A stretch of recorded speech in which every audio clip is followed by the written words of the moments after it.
Hello everyone, I'm Auntie Cara and this is another video not for kids. This video is for book recommendations for grown-ups who also love fairy tales. And today I'm going to be talking about my third favorite book. This is called The Girl Who Drank the Moon by Kelly Barnhill, and it's technically a young adult novel, but I find it's kind of like an extended fairy tale for grown-ups.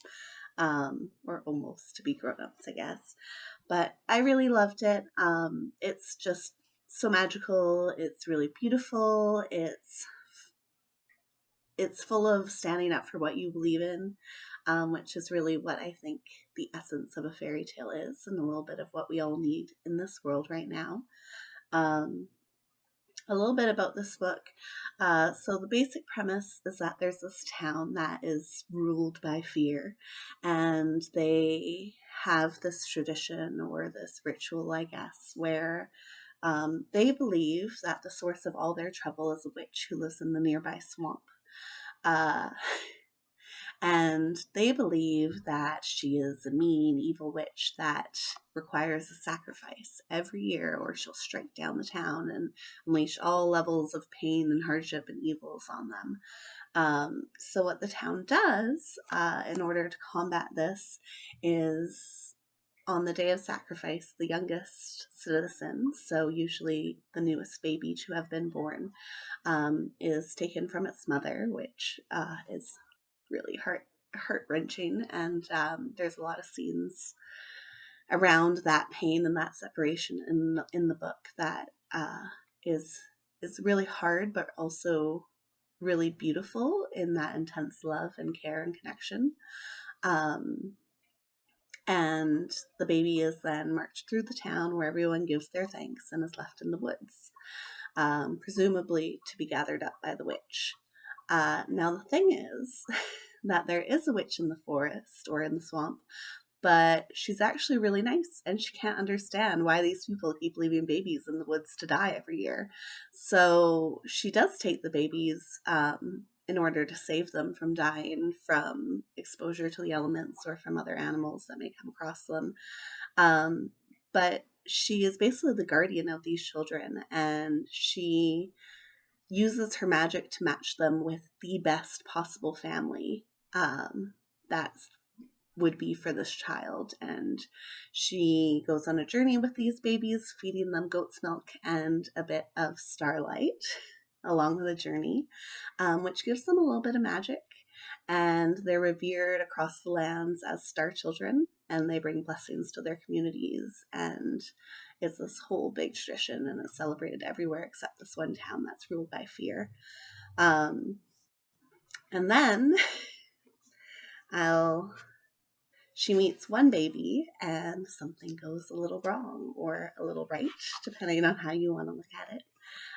This is the only section I'm going to read for you from this book. So I'll get into that in a bit because I feel like so much of this book is a mystery. There's a lot of trying to figure out what happened.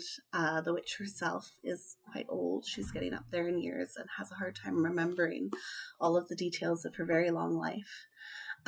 So there's a lot of stuff that kind of feeds the story that you're not exactly sure what happened, and through the baby who becomes I believe 12 or 13-year-old during the main parts of the story, through her journey of self-discovery and the other characters trying to keep this child safe and trying to propel their lives forward and basically make things as right as they can.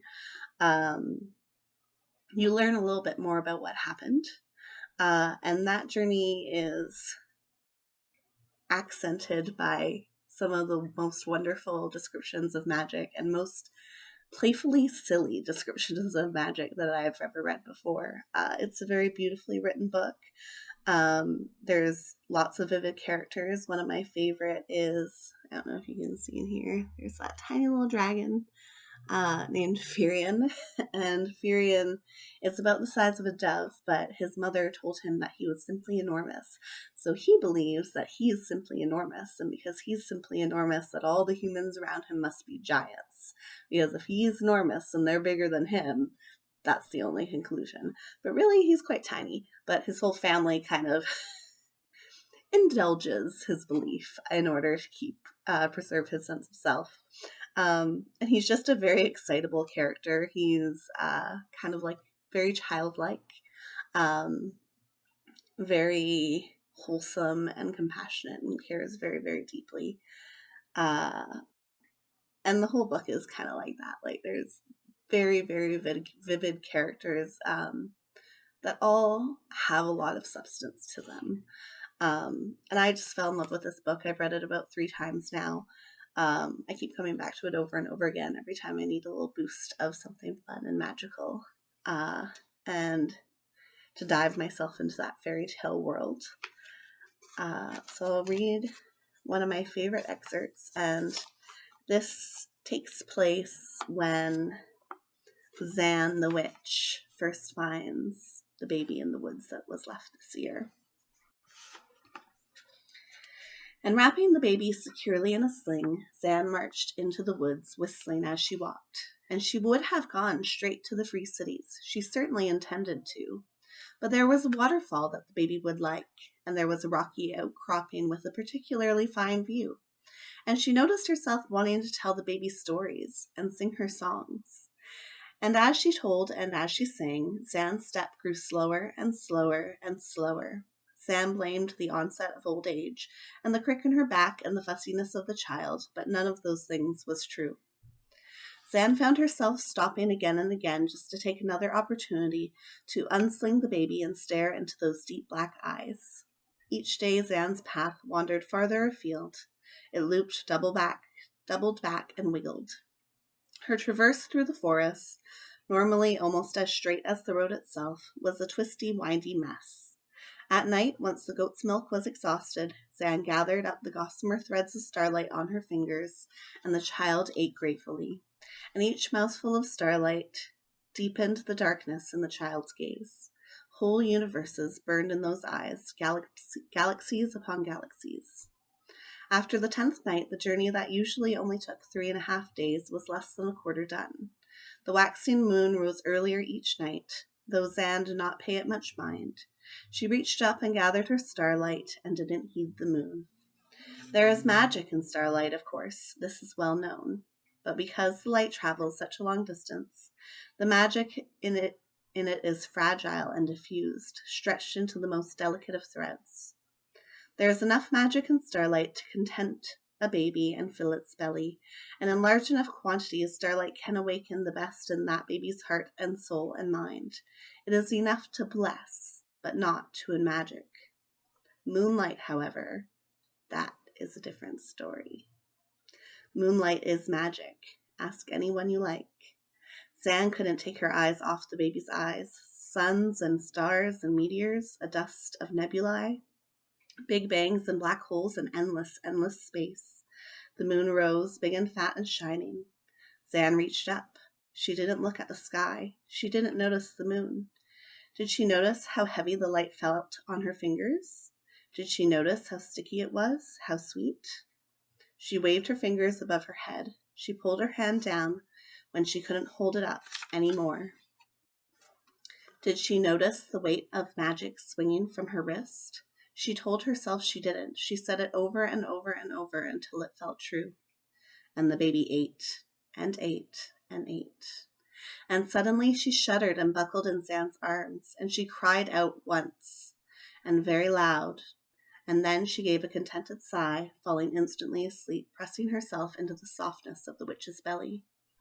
Zan looked up at the sky, feeling the light of the moon falling across her face. "Oh, dear me," she whispered. The moon had grown full without her noticing, and powerfully magic. One sip would have done it, and the baby had had, well, more than one sip. Greedy little thing. In any case, the facts of the matter were as clear as the moon sitting brightly on the tops of the trees. The child had become enmagicked.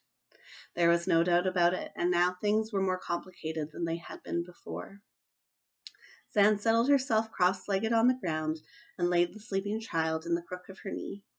There would be no waking her, not for hours. Zan ran her fingers through the girl's black curls. Even now she could feel the magic pulsing under her skin, each filament insinuating itself between cells, through tissues, filling up her bones. In time she'd become unstable. Not forever, of course. But Zan remembered enough from the magicians who raised her long ago that rearing a magic baby was no easy matter. Her teachers were quick to tell her as much, and her keeper, Cosimos, mentioned it endlessly. Infusing magic into a child is akin to putting a sword in the hand of a toddler. So much power and so little sense. Can't you see how you age me so, girl? He had said over and over. And it was true. Magical children were dangerous. She certainly couldn't leave that child with just anyone. Well, my love, she said, aren't you more troublesome by half? The baby breathed deeply through her nose. A tiny smile quivered in the center of her rosebud mouth. Zan felt her heart leap within her, and she cuddled the baby close. Luna, she said, your name will be Luna, and I will be your grandmother, and we will be a family. And just by saying so, Zan knew it was true. The words hummed in the air between them, stronger than any magic. She stood, slid the baby back into the sling, and began the long journey towards home, wondering how on earth she'd explain it to Glurk. So I really hope you pick up this book. Once again, it's called The Girl Who Drank the Moon by Kelly Barnhill. I'm not going to give you more details because I feel like the whole story is a journey of discovery and I don't want to ruin any of it. But I really hope you give it a go. It's quite beautiful. I really love this book. Ever since it was recommended to me, I keep coming back to it again and again. Like, I don't know if you can tell, but it's a little misshapen from taking it with me into the woods to read under trees and whatnot. But I highly recommend it. It's really beautiful. It is young adult novels, so it would be acceptable for some older kids. I would say the hard parts are definitely the separation from baby to mother, from babies and mothers, as well as some of the characters are a little scary. But not really for teenagers. I would just say probably young kids are not the best audience for this, unless you feel they're quite mature. There is also some scenes of a woman in mental health crisis. Obviously, having babies stolen kind of does that. So those would be the things that I would say to consider before reading it. However, there is resolution, and it is a very hopeful book, and it is a book about putting things in their right place and fighting against injustice and not just doing what you are told because you're told that's the way to do it and thinking for yourself. So it has a lot of good messages, it has a lot of beauty, and most importantly, it has a lot of magic. So I hope you enjoy it. There will be a comment thread on this video. So if you do read it, I'd love to hear your reviews and what you thought. Also, if you have been watching these videos with your kids and you've been watching my storytime videos, I can't put comment threads on my kids' videos because YouTube's policy is no comments on videos made for kids, which makes a lot of sense. That being said, though, if you have a child that's been watching a lot and you would like me to give them a shout out, feel free to comment their first name and I'll certainly do that in one of my future videos. Likewise, if there is a book that your child really loves and you want me to cover in my storytime videos, feel free to comment on this video and I will definitely see if my local library has it and I can make that happen for you. And also, if you loved it, you loved my videos, don't forget to like and subscribe. It will allow other people to see my videos as well as make sure that you don't miss anything when I pop them up once every week or so. So thank you for watching. I hope you enjoyed it, and I hope you enjoy The Girl Who Drank the Moon. Ta-ta for now. I'll see you in another couple weeks. Bye-bye all.